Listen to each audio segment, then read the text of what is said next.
So the thing is like hosting the whole server in the internet is the main stuff. So what is the use of it means? So here is you can see on car. So this car is controlled by through the internet. So if you are present in India, if the car is present in America, you can control through this. So we are hosting. We have the separate servers and like that stuff.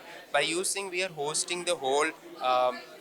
The web pages and whole stuff in there. So a separate server is separated into many parts, and that type of the special parts are getting inputs and giving outputs to the respective things. So everything we are not using any type of processor in it. So what is the use of it means, in the place of where we are using 5000 cost of Raspberry Pi processor, we are just using the Node MCU.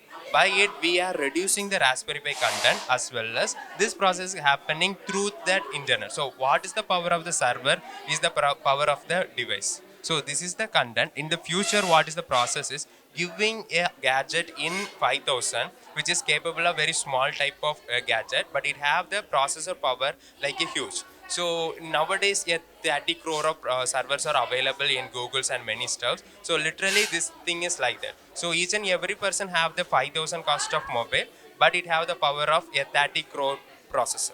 So that's all.